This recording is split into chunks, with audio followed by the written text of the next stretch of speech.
Le Macho Man Randy Savage est un des catcheurs les plus légendaires de l'âge d'or de la WWE.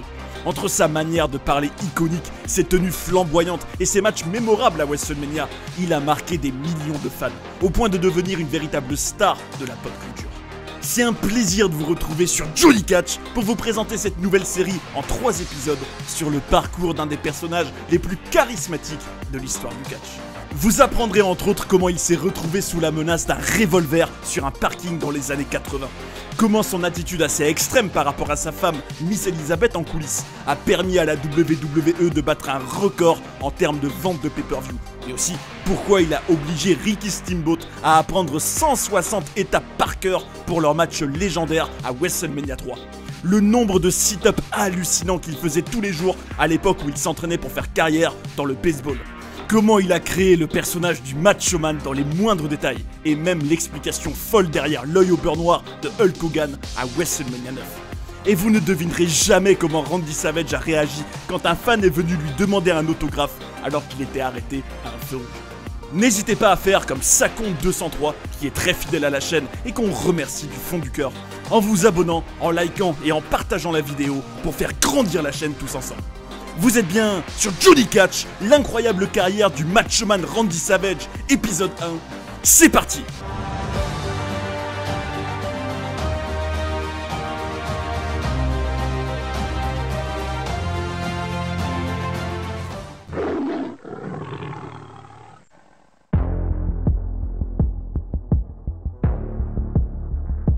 Quand on s'intéresse au parcours de Randy Savage, on a un élément qui saute aux yeux plus que tout le reste.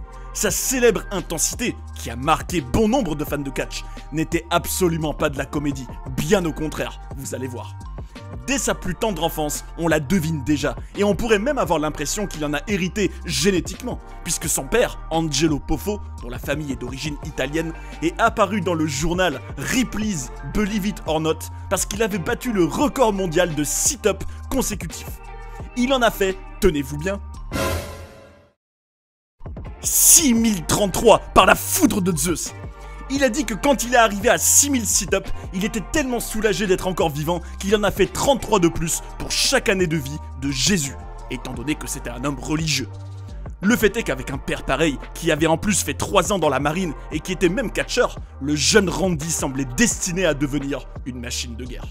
Il est né le 15 novembre 1952, à une époque où ses parents étaient souvent sur la route, puisque contrairement à beaucoup d'autres catcheurs, Angelo n'a pas laissé sa famille à la maison pendant qu'il allait faire ses shows. Ils finiront quand même par s'installer dans la maison qu'ils ont fait construire à Downers Grove, dans la banlieue de Chicago, quand Randy était en CM1. Il faut savoir qu'avec son petit frère, Lanny, ils étaient fans de catch, et ils s'entraînaient déjà à faire comme s'ils étaient interviewés à la télévision. Et d'ailleurs, un autre élément qui aura une influence sur la carrière de Randy, comme vous allez voir, et qui lui a également été transmis par son père, c'est sa philosophie de faire un maximum d'argent et de ne surtout pas en gaspiller, puisque, selon son père, il vaut mieux être riche et mort plutôt que pauvre et vivant. Grâce à leur père, Randy et Lanny vont même avoir la chance de passer toute une année scolaire à Hawaï, en faisant l'école à domicile pendant quelques heures et en allant jouer tout le reste de la journée, parce qu'Angelo avait reçu une offre pour catcher là-bas pendant 1 an. Et ce dernier se disait aussi que cela leur permettrait peut-être d'éviter d'aller combattre dans la guerre du Vietnam. À l'école, on disait de Randy qu'il débordait d'énergie et qu'il n'arrivait pas à rester en place. Et toute cette hyperactivité, il va la mettre dans le baseball, un des nombreux sports qu'il adore. Et il va prendre cette discipline très au sérieux, avec l'ambition de vraiment y faire carrière.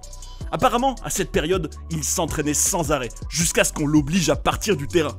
Il ne buvait pas, il ne fumait pas, et il avait aussi l'habitude de suspendre un pneu quelque part et de taper dedans avec sa batte pour notamment renforcer son avant-bras. Il avait également le rituel de faire 1500 sit-ups par jour. Une fois, alors qu'il s'était sérieusement blessé à l'épaule droite, au lieu de s'arrêter et de ne pas jouer le temps qu'elle guérisse, il s'est mis à lancer la balle de la main gauche 1000 fois par jour. Cette intensité et cette éthique de travail lui permettront de jouer en ligue mineure de baseball et en 1971, il va réussir à se faire signer par l'équipe des Cardinals de Saint-Louis, en allant avec son père dans un camp d'agents libres où il sera le seul à être sélectionné parmi 300 candidats. Mais malheureusement pour lui, le baseball va être une grosse désillusion. Après plusieurs années à s'y être investi à fond et après un énième rejet, il a pris toutes ses battes qu'il avait toujours sur lui dans un sac, il a roulé jusqu'à la maison et il a cassé toutes les battes une par une sur un arbre.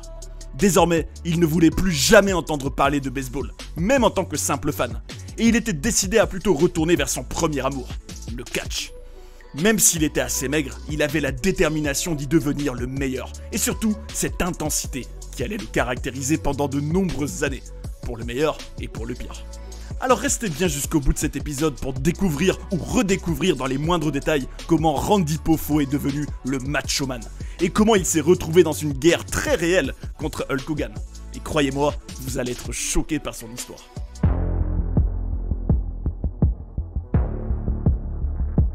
Après que son rêve de faire carrière dans le baseball se soit brisé, Randy va se focaliser sur l'objectif de devenir le meilleur catcheur du monde. Et pour l'anecdote, figurez-vous qu'il avait déjà eu un contact très poussé avec l'univers du divertissement sportif, puisqu'en 1971, alors qu'il avait signé un contrat avec son club de baseball qui stipulait qu'il ne pourrait exercer aucune autre activité sportive, il avait quand même catché en Floride en portant un masque et en se faisant appeler Spider, ce qui était un clin d'œil à Spider-Man, dont il était fan. Et vous verrez que dans sa vie, il aura une interaction pour le moins mémorable avec l'univers de l'homme araignée. En tout cas, il a officiellement débuté sa carrière en novembre 1973, à l'âge de 21 ans, après s'être entraîné avec son père et son frère. Et c'est justement dans la fédération de l'International Championship Wrestling, que son père a créé dans le Kentucky, que Randy va se faire un nom dans le business.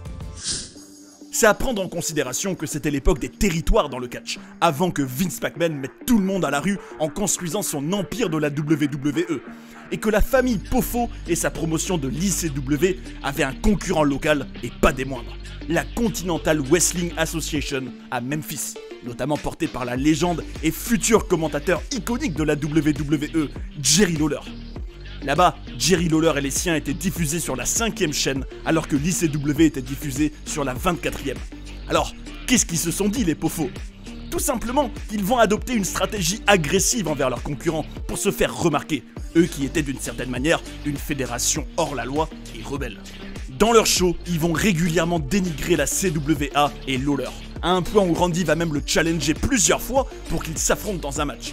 Alors, face à cela, dans un premier temps, Lawler et les siens vont les ignorer complètement, et Randy dira que si Jerry ne vient pas, c'est parce que c'est un lâche qui a peur de l'affronter. Il va même oser aller devant la porte du domicile de Lawler pour le défier. Une autre anecdote complètement folle qui est arrivée à cette époque, c'est le jour où des gars de l'ICW, dont Randy, ont attaqué Bill Dundee, un des babyface les plus populaires de la fédération concurrente, sur un parking. Apparemment, il y aurait deux versions de cet incident, comme souvent dans le catch. D'un côté, Dundee raconte qu'après s'être pris une droite, il est allé prendre son revolver, ce qui aurait fait fuir les trublions de l'ICW. Mais selon Randy, quand Dundee a sorti ce revolver, il a réussi à s'en emparer grâce à des prises de catch, et à lui mettre un coup avec en pleine tête, ce qui aurait fracturé la mâchoire de Dundee. Dans le même registre, on peut également évoquer l'ancien officiel et encyclopédie sur pattes du catch, Jim Cornette, qui a raconté qu'il a déjà entendu des histoires, à cette époque, où Randy volait dans des magasins, notamment des steaks, et qu'il aurait notamment fait cela pour se faire attraper, passer dans le journal et avoir la réputation d'un fou, ce qu'il voulait pour son personnage à l'écran. Et toujours selon Cornette, vers cette période, Randy vivait dans un appartement où il y avait uniquement du matériel de musculation et un matelas.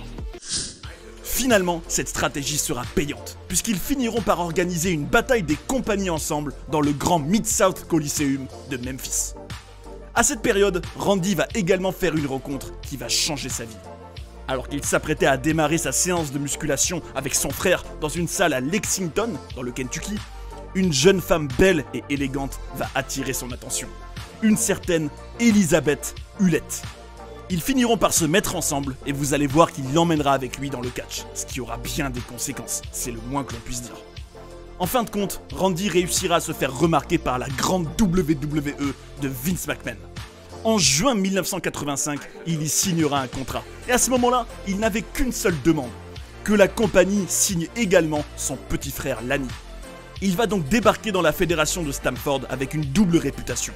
Celle d'un catcheur à la fois talentueux dans le ring, capable de faire des descentes du coude de la 3e corde, mais aussi au tempérament volcanique en coulisses. Est-ce que cette personnalité va poser problème avec ses collègues et l'empêcher d'atteindre son objectif de devenir le meilleur catcheur du monde? C'est ce qu'on va voir dans notre prochain chapitre. Mais avant de découvrir la suite de la carrière passionnante de Randy Savage, j'aimerais prendre 10 secondes pour vous demander de mettre un petit like si vous passez un bon moment. C'est un tout petit geste pour vous, mais croyez-moi, ça m'aide beaucoup. Avec le petit abonnement qui va bien, c'est caviar.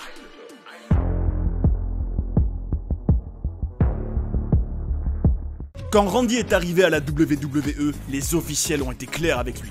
Ils le mettaient à l'essai et il devait se tenir à carreau pour ne pas gâcher ce qui était la plus grande opportunité de toute sa vie, à savoir de pouvoir devenir une star dans la plus grosse compagnie de catch au monde. Selon son frère Lanny, à partir de 1985, il y a eu beaucoup de bagarres en coulisses, mais Randy n'en a jamais fait partie.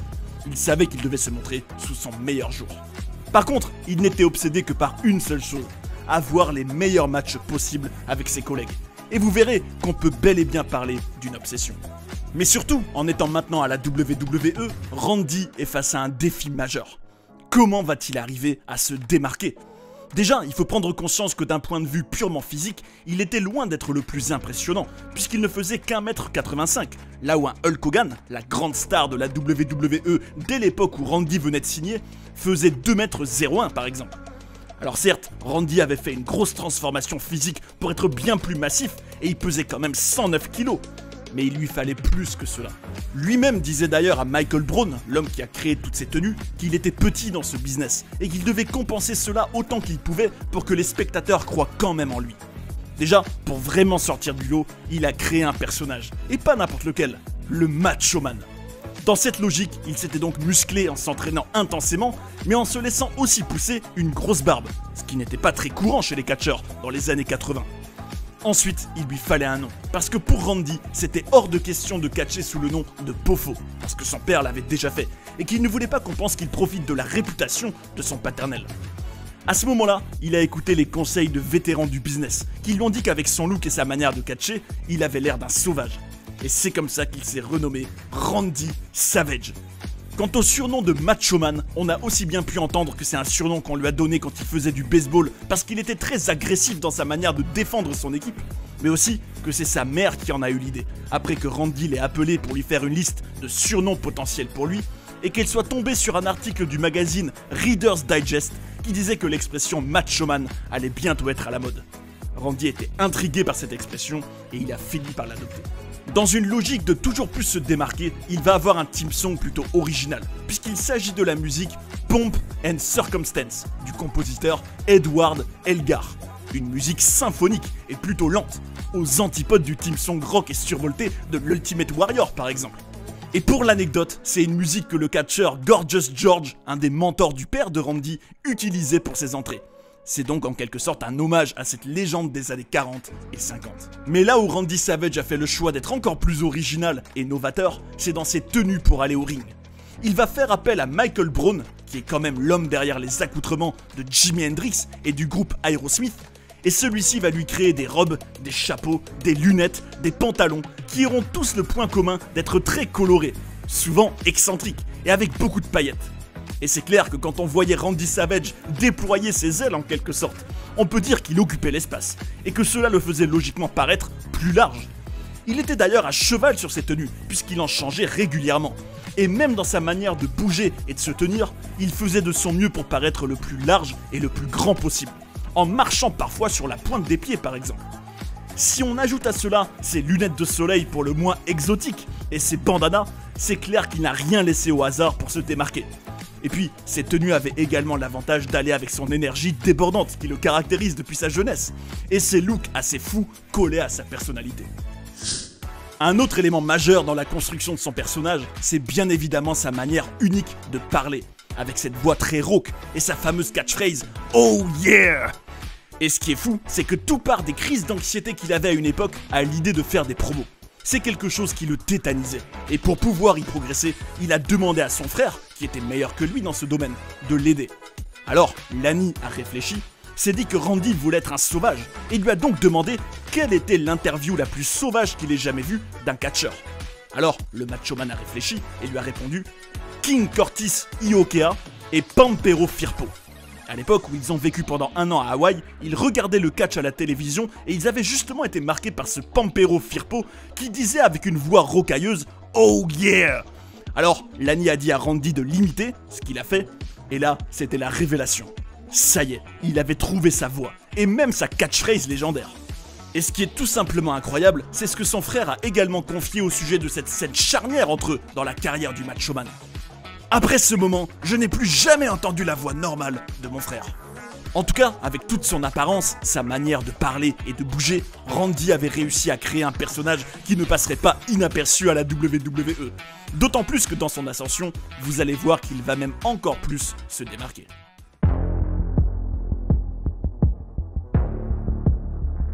Au moment d'officiellement débuter à la WWE à l'été 1985, le Macho Man Randy Savage va faire quelque chose de particulièrement original, qui va encore plus contribuer à le distinguer de tous ses collègues.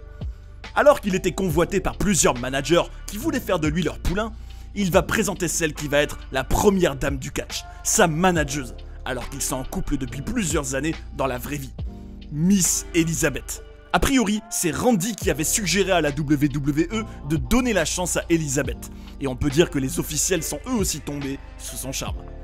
À ce moment-là, ce qu'il faut réaliser, c'est qu'il n'y a jamais vraiment eu de couple marquant à l'écran à la WWE, et de manière plus générale, c'était plutôt rare à l'époque de voir un lutteur avec une manageuse dans le catch.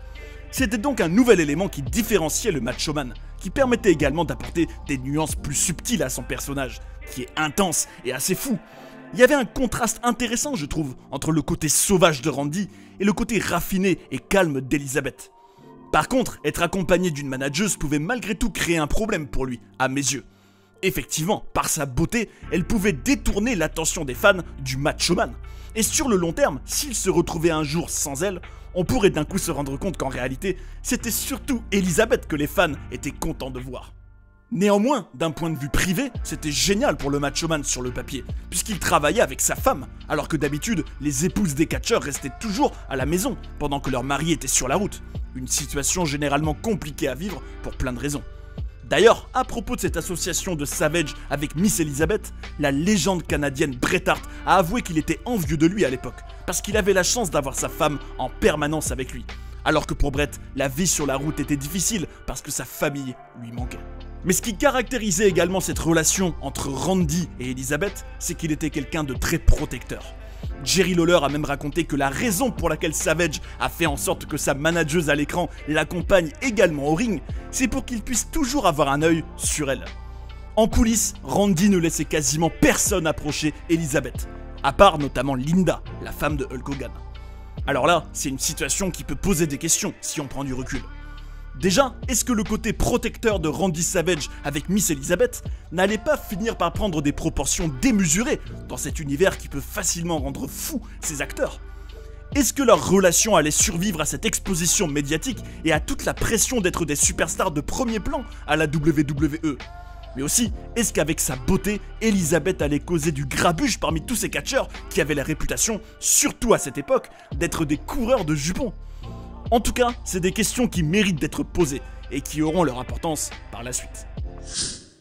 Dans le ring, pour Randy Savage, ce qui est passionnant dans sa carrière à partir de ce moment-là, c'est que tout a été très progressif. On a pris le temps de le construire, de le tester, de le crédibiliser avant de l'envoyer dans le main event des shows. Par exemple, il a d'abord enchaîné les matchs pendant plusieurs mois jusqu'à gagner le titre intercontinental en février 1986 contre Tito Santana, qui est traditionnellement le titre que la WWE donne aux catcheurs en qui la compagnie croit et qu'elle veut mettre à l'épreuve avant de lui donner le titre majeur. Et il aura l'occasion de défendre son titre pour son premier match à WrestleMania contre George The Animal Steele le 7 avril 1986, dans une confrontation qui durera environ 5 minutes. Ce qu'on peut mentionner de vraiment spécial autour de cet affrontement, c'est ce que le vétéran George Steele a révélé au sujet de sa préparation. Apparemment, Randy Savage était venu le voir avec plusieurs pages qu'il avait écrites sur l'exécution dans les moindres détails de leur match, prise par prise. Et Steele, qui était de l'ancienne école, qui était la plus répandue à cette période, de tout faire au feeling dans le ring, en ayant seulement décidé du finish au préalable, s'est senti offensé par ce jeune collègue qui lui disait quoi faire dans les moindres détails, et a fini par déchirer toutes les pages sous les yeux de Savage, ce qui a rendu fou ce dernier. Steele a également dit qu'il avait vu comment Savage s'était comporté avec Elizabeth le jour où elle est apparue pour la première fois à la télévision. Selon lui, il l'avait fait monter les marches et passer entre les cordes entre 150 et 200 fois, en veillant à ce qu'elle ne montre pas trop ses jambes. Il dit qu'il contrôlait absolument tout chez elle. Steele avait peine pour Elizabeth en voyant cela. Et ce n'est pas tout. Tout devait être parfait de A à Z pour Savage. Et il avait par exemple dit à Steele qu'il était un fainéant, parce qu'il avait des bottes avec une fermeture éclair. Mais surtout, le pire dans toute cette histoire, c'est les interactions qu'ils ont eues par rapport à Elizabeth. Alors que Steele était marié et avait même une fille plus âgée qu'elle, Randy faisait souvent des crises de jalousie, parce qu'il trouvait que Steele avait un comportement inapproprié avec elle. À ce sujet, le vétéran a raconté: Randy était tellement tendu parce que je devais faire quelque chose avec Elizabeth. Il disait « C'est ma femme !» Je répondais « Hé, j'ai une fille plus âgée qu'elle, calme-toi !» Et en partant, je lui disais « J'en ai eu des aventures avec des jeunes filles ici !» Et là, je partais et il devenait fou. Alors, je l'avais exactement comme je voulais pour notre match. Quand il arrivait dans le ring après, il était déchaîné. Et vous allez voir que Randy Savage est loin d'être au bout de ses peines avec Elizabeth.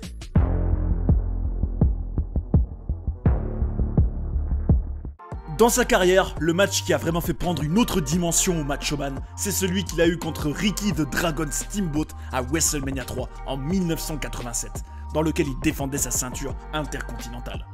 Cette confrontation, qui est considérée par certains comme le meilleur match de tous les temps, contient 22 tentatives de pin, et n'a duré que 14 minutes et 35 secondes pourtant. À mon humble avis, ce qui le rend surtout novateur pour l'époque, c'est que c'était quasiment que de l'action non-stop, et une succession de false finishes, comme on les appelle, ce qui ne se faisait jamais, dans une suite de prises exécutées méticuleusement. Et le secret derrière la réussite de ce match est tout simplement hallucinant. En effet, dans les mois qui ont précédé cette confrontation, le Macho Man avait écrit tout le match, prise par prise, et il y en avait environ 160 par le trident de Poséidon, et ils ont appris la feuille de route par cœur tous les deux. Et Savage interrogeait même Steamboat les jours d'avant en lui demandant de réciter les prises qu'il y avait à des numéros précis. Tout était calculé, et ils ont même répété le match à la maison de Savage alors que personne ne faisait jamais cela à l'époque. C'est une méthode du contrôle total, très portée sur le technique, qui a ses limites à mon goût, puisque comme le disait l'ancien officiel Pat Patterson, si quelque chose était raté, Randy pétait un câble, ce qui n'est pas bon. Vous devez être capable de sentir les fans. Mais cette exigence permettra justement à Savage d'être nommé par la WWE plus grand champion intercontinental de tous les temps, pour la crédibilité qu'il a apportée au titre à travers ses performances dans le ring. D'ailleurs, il avait apparemment l'habitude d'aller travailler au siège de la WWE dans ses jours de repos, ce que très peu d'autres catcheurs faisaient. Alors pour Steamboat, cette approche du Macho Man était très angoissante, puisqu'il a raconté « On trouvait des idées dans les shows non télévisés. Quand quelque chose provoquait une pop des fans, on se disait qu'on allait utiliser cela au pay-per-view. Il y avait 22 false finishes, et se rappeler de leur séquence, c'était... J'étais mort de stress. Je n'ai jamais rencontré de performeur aussi pointilleux que lui sur les moments charnières et les prises. Savage était un perfectionniste. Même s'il a perdu ce match sur un roll-up, Randy Savage semblait maintenant légitime pour aller plus haut. Même si, comme le dit son frère Lanny, à cause de ce match contre Steamboat que tout le monde a considéré comme le meilleur de tous les temps, Randy n'était plus jamais satisfait de rien. Il essayait sans arrêt d'avoir un meilleur match, mais il ne pouvait pas.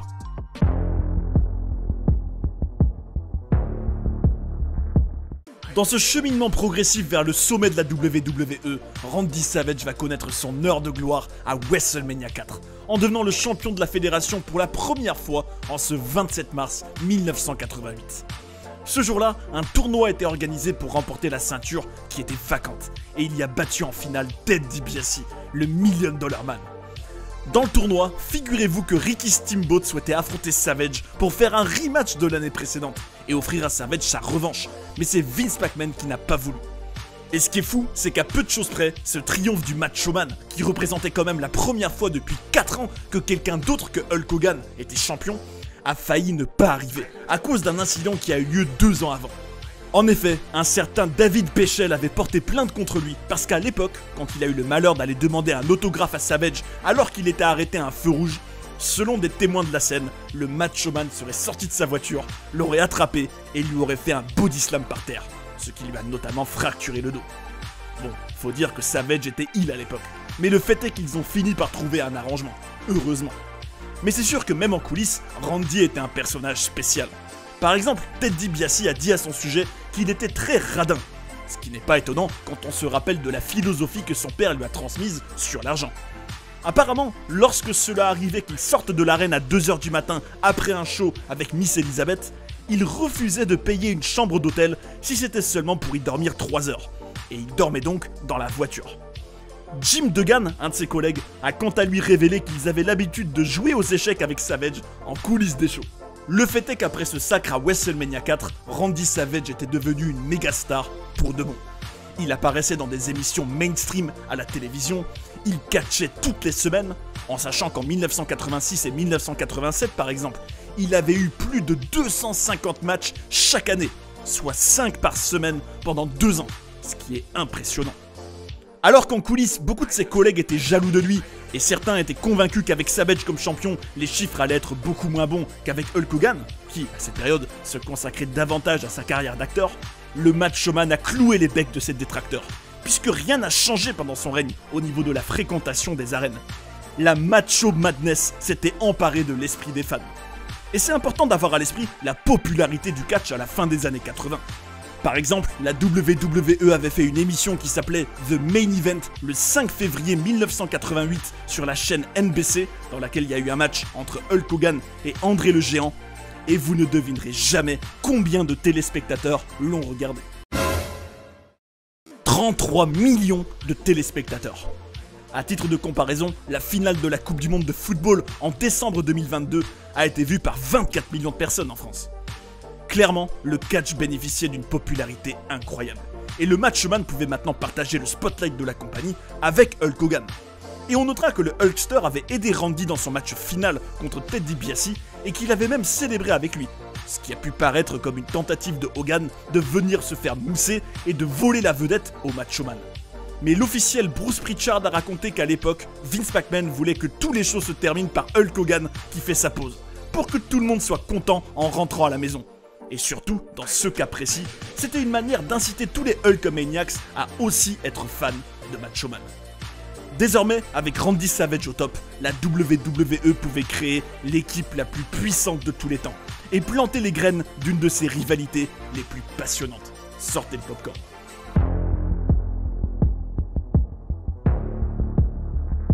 À WrestleMania 5, Randy Savage et Hulk Hogan s'affrontaient, avec une Miss Elizabeth perdue, qui ne savait pas comment gérer cette situation difficile. À l'écran, mais aussi dans la vraie vie, c'est la guerre entre les deux hommes. La haine du Macho Man est bien réelle. L'événement sera un carton, puisque ce pay-per-view suscitera 767 000 achats, ce qui en faisait le show le plus vendu de l'histoire de la WWE à l'époque. Un record qui ne sera pas battu avant 1999, soit 10 ans plus tard, lorsque Stone Cold Steve Austin et The Rock s'affronteront pour la première fois. Mais comment on en est arrivé là? Pour mieux le comprendre, on va revenir un peu en arrière et aller en immersion au cœur de cette storyline qui est géniale. Tout avait commencé en octobre 1987, alors que Randy Savage n'était pas encore devenu champion. Alors qu'il était en très mauvaise posture et qu'il se faisait notamment tataner par le Honky Tonk Man, Miss Elizabeth, dans son désespoir, était allée chercher Hulk Hogan en coulisses pour lui venir en aide. Et en fin de compte, dans un moment où leur jeu avec la foule est exceptionnel et où ils ont vraiment pris le temps d'en faire une scène très marquante, les deux hommes se serrent la main. Et c'est un événement. L'alliance la plus puissante de la WWE vient de naître. Les Mega Powers. Et c'est le point de départ d'une storyline que je trouve incroyablement bien développée pendant plus d'1 an. Une histoire progressive, imprégnée de réel. Par la suite, comme on l'a vu, Hogan était venu aider Savage à WrestleMania 4 pour ensuite célébrer avec lui. Et quelques mois plus tard, les Mega Powers vont avoir l'occasion de prouver leur complicité et leur puissance dans le premier SummerSlam de l'histoire contre André le Géant et Ted DiBiase. Mais après avoir gagné, on va voir le Hulkster prendre Miss Elizabeth dans ses bras alors que le Macho Man ne les voyait pas, et il sera un peu intrigué en s'en rendant compte, mais sans plus. Il ne remarque pas non plus cette main que Hogan pose sur les fesses de sa dulcinée. Le Hulkster avait-il un comportement déplacé et irrespectueux? Convoitait-il la femme de son ami ou est-ce que c'était totalement innocent? À ce moment-là, des premiers éléments avaient déjà été intégrés de manière subtile et ils allaient être poussés plus loin jusqu'à Survivor Series 1988. Après avoir gagné leur match ensemble, Hulk Hogan va une nouvelle fois se montrer un peu trop tactile avec la manageuse. Et cette fois-ci, Savage s'en rend bien compte. Et il est excédé. Plus tard, on verra le Macho Man refuser d'aller aider le Hulkster qui était en mauvaise posture. Au Royal Rumble 1989, Hogan éliminera Savage, dans ce qui semble être totalement accidentel. Alors, est-ce que c'était un acte égoïste du leader des Hulkamaniacs qui voulait faire de l'ombre au champion et impressionner Miss Elizabeth ? Je trouve que c'était vraiment excellent de jouer sur cette ambiguïté pendant des mois et de développer progressivement cette colère que le Macho Man pouvait ressentir envers son ami.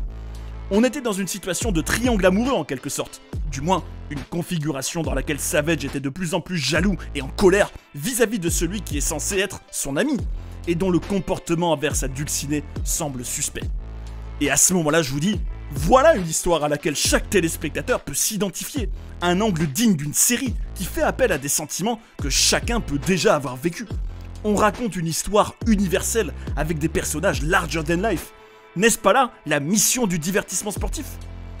Tout cela mènera à un show très marquant en février 1989, dans lequel Randy Savage va percuter Miss Elizabeth. Dans son inquiétude, Hulk Hogan va porter la femme de son ami, en étant une nouvelle fois très proche d'elle, et lui venir en aide. Pour le Macho Man, c'était trop. En coulisses, quelques instants plus tard, dans une scène où leur jeu d'acteur est plus vrai que nature, Savage va reprocher à Hogan d'avoir de l'appétit sexuel envers sa femme, d'essayer de lui voler l'élu de son cœur. Et il va finir par attaquer le Hulkster et officiellement faire un heel turn qui met fin aux Mega Powers. Et d'ailleurs, Hogan a dit dans son livre que cette attaque du Macho Man lui a valu une commotion cérébrale. Donc on peut dire qu'il n'y est pas allé de main morte. Et justement, c'est là toute la force de cette histoire. Il y avait bien du réel dans la fiction. Selon le Hulkster, Savage était le protecteur ultime dans la vraie vie avec Elizabeth. Et tout cet angle avec Hogan a vraiment créé de la haine chez le Macho Man. À son sujet, Vince McMahon a dit: dans la réalité, Randy était incroyablement jaloux de toute personne qui disait même bonjour à Elizabeth. Ce n'était pas facile à gérer. Mais par rapport à la WWE, on avait une vraie histoire. Une histoire naturelle de la vraie vie qui serait facile à faire grâce à la réalité de cette situation. Et tout cela aboutira à ce match à WrestleMania 5, après une histoire qui s'est construite progressivement pendant plus d'1 an. À titre personnel, je suis fan du tout début du show où Vince McMahon hurle avec passion « The Mega Powers explode !» alors qu'on a un visuel superbe. À mes yeux, le match était excellent. Non pas parce qu'il avait des spots et de l'action non-stop, ce qui n'était pas le cas, mais parce qu'il racontait une histoire, avec une Miss Elizabeth qui ne savait pas sur quel pied danser. On ressent une vraie rivalité entre les deux hommes, dont on comprend tous les tenants et les aboutissants. Et en tant que fan, on choisit son camp et on veut voir qui va avoir le dernier mot. Au-delà du niveau technique, il y avait du storytelling et de la psychologie qui pouvaient intéresser n'importe qui. Pour l'anecdote, ce jour-là, Savage était énervé de faire son entrée avant Hogan, alors que c'était lui le champion. Et le match avait failli ne pas avoir lieu parce que le Macho Man avait une infection au coude. Et en principe, il n'aurait même pas dû catcher. Et c'est à noter que selon l'officiel Bruce Pritchard, Savage préférait justement être un heel, même si cela lui rapportait moins d'argent en vente de produits dérivés. Pouvez-vous seulement imaginer les conséquences bien réelles que cette histoire a eues sur la relation entre le Macho Man et Hulk Hogan ? Savage dira à propos de lui que c'est un minable, et qu'avec eux, ce qui s'est passé derrière les caméras était plus fort que le soap opéra qu'on voyait à l'écran. Dans une interview sur Radio WWF en 1993, où il confiera aussi avoir pris des stéroïdes, Savage dira que l'ego de son rival est tellement énorme que Hulk Hogan a consumé Terry Bollea, ce qui est le vrai nom de ce dernier. Lorsqu'Elizabeth et lui se sépareront en 1992, Randy considérera que Hulk Hogan en est en grande partie responsable, en l'accusant de l'avoir retourné contre lui avec sa femme Linda, en persuadant Elizabeth, qui a elle-même admis qu'elle était encore immature et qu'elle ne savait pas ce qu'elle voulait, qu'elle passait à côté de superbes aventures en restant avec Savage. À propos du Macho Man, Hulk Hogan a déclaré: il me disait « Oh yeah, tu regardes Liz, ne l'attrape pas par les aisselles, tu as touché sa poitrine !» Et moi je disais « Quoi ? Il était en colère contre tout le monde, et personne n'était en colère contre lui. Alors, c'est quelque chose qui est devenu de la vraie vie. » Et en 1993, quand la famille Hogan invitera Elizabeth alors que le Hulkster tournait un film à Miami et qu'Elizabeth se trouvera un nouveau copain, apparemment Savage viendra mettre une droite à Hogan. ce qui serait l'explication derrière son œil au beurre noir à WrestleMania 9. Le fait est que cet angle des Mega Powers qui explose a rendu Savage encore plus jaloux en coulisses, et que sur le long terme, cette histoire aura rendu sa relation avec le leader des Hulkamaniacs exécrable. Quelle sera la suite pour le Macho Man après cette storyline des Mega Powers? Qu'adviendra-t-il de Miss Elizabeth et de leur relation? Rendez-vous au prochain épisode pour avoir toutes les réponses. Dans le prochain épisode, vous apprendrez entre autres comment son histoire d'amour avec Miss Elizabeth a captivé les fans au début des années 90, alors qu'en coulisses, la réalité de leur relation était beaucoup moins idyllique. Avec quel superstar il voulait avoir le dernier match de sa carrière pour lequel il avait même imaginé une storyline de 2 ans, mais que Vince McMahon lui a refusé. Mais aussi comment sa rivalité avec Jake Roberts, dans laquelle il s'était fait mordre par un serpent, a dû être arrêtée à cause de ses beaux-parents. Et même ce que le commentateur Jim Ross a révélé au sujet de la personnalité du Macho Man. Et vous ne devinerez jamais la théorie hallucinante derrière son départ de la WWE en 1994. En tout cas, on a pu découvrir ou redécouvrir ensemble toutes les premières années de la carrière de Randy Savage. Un parcours impressionnant dans lequel on ressent toute son intensité, aussi bien dans sa manière quasiment obsessionnelle de préparer ses matchs, que dans son éthique de travail que son père lui a transmise. Une intensité qui lui a permis d'être la plus grande star de la fédération avec Hulk Hogan. Et justement, après avoir appris les coulisses de cette histoire passionnante entre les Mega Powers et Miss Elizabeth, j'ai un débat pour vous. En vous mettant à la place de Randy Savage dans cette storyline, comment vous auriez réagi? Venez en parler dans les commentaires, je suis bien curieux de savoir ce que vous en pensez, et ce sera génial de partager nos ressentis, parce que c'est le catch comme on l'aime. Si vous avez passé un bon moment, ouh yeah! Merci de mettre un bon gros pouce bleu à ce documentaire, et on se dit à très bientôt pour l'épisode 2. N'oubliez jamais qu'on est ensemble. Prenez soin des vôtres, et à bientôt sur Johnny Catch.